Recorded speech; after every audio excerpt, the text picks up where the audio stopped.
Assalamualaikum warahmatullahi wabarakatuh. Perkenalkan, nama saya Wahid Bagus Pramono, nomor induk mahasiswa 2021 53101 dari Prodi Sistem Informasi kelas C. Di sini, saya akan menjelaskan tentang analisis dan pencatatan transaksi bisnis. Mata kuliah dasar akuntansi pertemuan ketiga. Di IPA, di IPOL.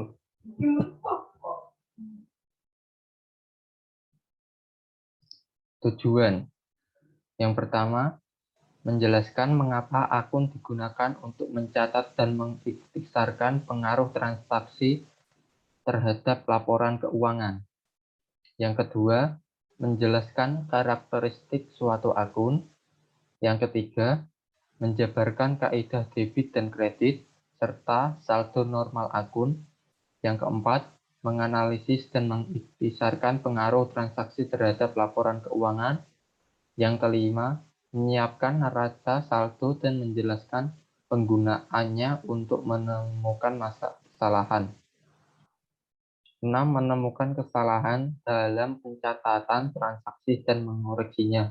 Yang ketujuh, menggunakan analisis horizontal untuk membandingkan laporan keuangan dari periode yang berbeda. Setiap pos dalam laporan keuangan disebut akun. Sedangkan akun akan dimasukkan ke dalam suatu buku yang dinamakan buku besar untuk mencatat akun-akun tersebut.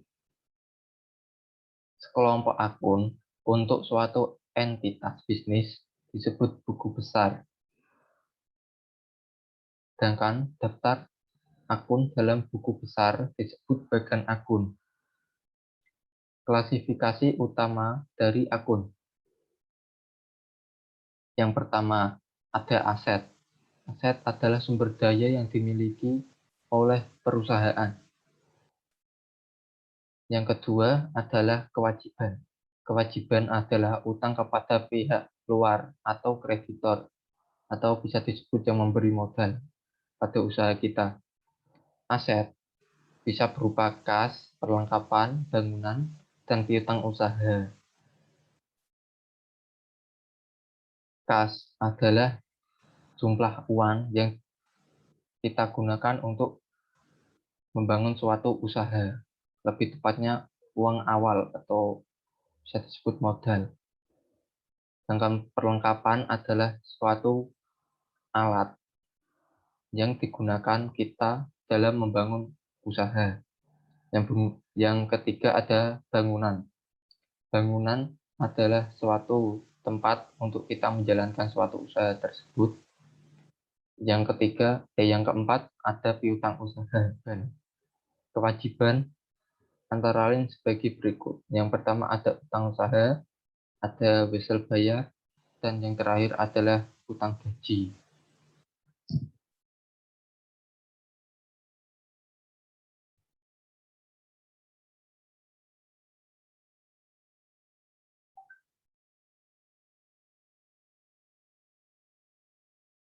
Klasifikasi utama dari akun. Yang pertama ada ekuitas pemilik. Pengertiannya adalah hak pemilik atas aset perusahaan. Yang kedua ada pendapatan. Pendapatan adalah kenaikan ekuitas pemilik sebagai hasil dari menjual produk atau jasa. Yang ketiga ada beban. Pengertiannya adalah penggunaan aset atau jasa untuk menghasilkan pendapatan. Ekuitas pemilik misalnya ada modal Chris-Craft, ada juga penarikan Chris-Craft. Yang kedua ada pendapatan, misalnya pendapatan jasa, pendapatan komisi. Yang ketiga beban. Beban contohnya misalnya beban sewa, beban gaji, dan beban utilitas. Untuk membantu Anda belajar, suatu akun dapat digambar menyerupai huruf akun T misalnya.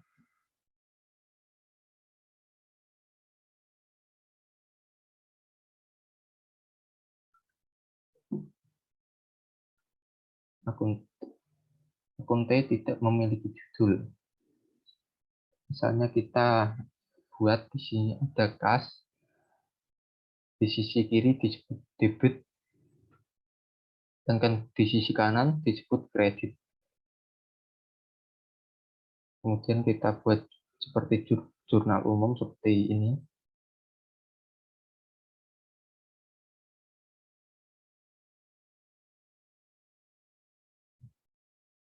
Misalnya di sisi kiri debit ada 3.750, ada 4.300, ada 2.900. Sisi kanan ada kredit, ada 850, 1.400, 700, dan 2.900. Menyeimbangkan akun T. Yang pertama, jumlahkan sisi debit. Sisi debit berada di sebelah kiri tadi, di sini. Kemudian kita jumlahkan 3.750 ditambah 4.300 ditambah 2.900. Hasilnya adalah 10.950. Kemudian kita jumlahkan sisi kreditnya. 850 ditambah 1.400 ditambah 700 ditambah 2.900. Totalnya menjadi 5.850. Kekurangan total kredit dari kredit untuk mendapatkan saldo akun. Kemudian kita kurangi antara debit 10.950 kurangi 5.850 menjadikan hasil 5.100. 5.100 ini bisa dikatakan gaji kita dalam suatu perusahaan atau ekuitas. Kemudian kita membahas tentang transaksi dan akun neraca. Misalnya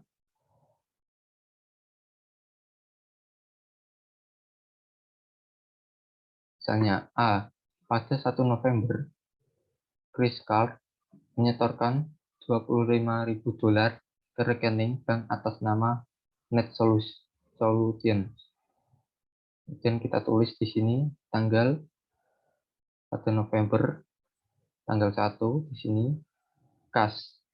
Kita tulis pada sisi kiri, ada debit sebesar 25.000. Kemudian Chris Clark menyerahkan atau menyetorkan 25.000 ke rekening bank. Berarti ini uangnya sudah menjadi modal dari Net Solution. Kemudian kita tulis modal Chris Clark sebesar 25.000 di sisi kanan atau kredit. Dengan keterangan menginvestasikan kas di Net Solution.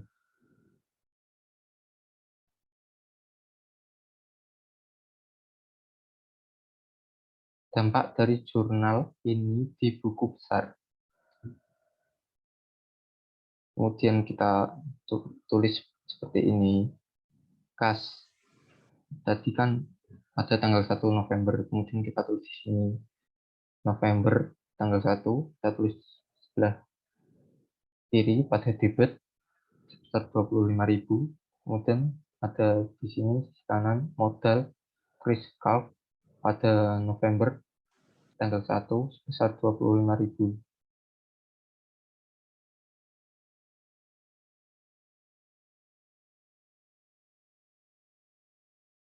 Kemudian pada tanggal 5 November, Net Solution membeli tanah senilai $20.000 secara tunai. Kemudian kita tulis di sini tanggalnya adalah tanggal 5. Diberi keterangan tanah. Kita tulis pada sisi kiri debit sebesar 20.000. Kemudian kita tulis di bawahnya kas sebesar 20.000 pada sisi kanan atau sisi kredit. Di keterangan memberi tanah untuk mendirikan sebuah bangunan.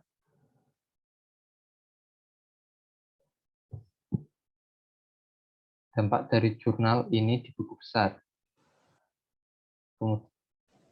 Kemudian kita tulis November tanggal 5 di sisi kanan sebesar 20.000 pada kas pada sisi kredit. Kemudian kita tulis di sini juga November tanggal 5 sebesar 20.000 di keterangan tanah.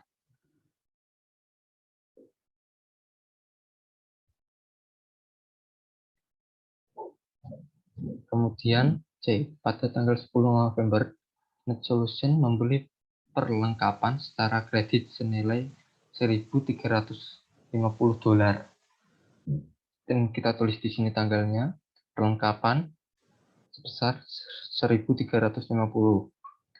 Dan kita tulis perlengkapan adalah sebagai utang usaha. Utang usaha sebesar 1.350 di sisi kanan. Keterangannya memberi perlengkapan secara kredit. Tempat dari jurnal ini di buku besar. Kemudian kita tulis di sini perlengkapan pada tanggal 10 November sebesar 1.350 dan utang usaha tanggal 10 November sebesar 1.350 juga. Pada tanggal 30 November, Net Solution membayar kreditor sebesar 950. Dan kita tulis tanggalnya di sini, utang usaha sebesar 950. Kemudian kita tulis kasnya 950. Keterangannya membayar utang usaha kepada kreditor. Ini salah satu contoh jurnal.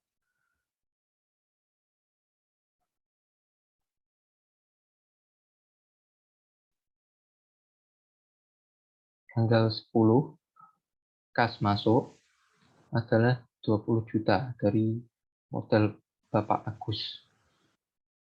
Kemudian tanggal 15 Januari, membeli perlengkapan sebesar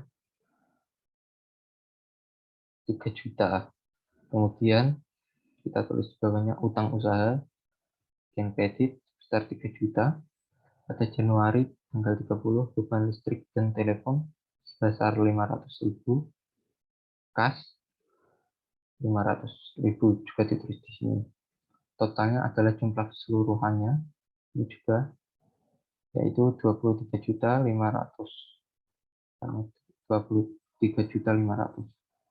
Sekian presentasi saya, bila ada kesalahan mohon dimaafkan. Billahi taufiq wal hidayah. Wassalamualaikum warahmatullahi wabarakatuh.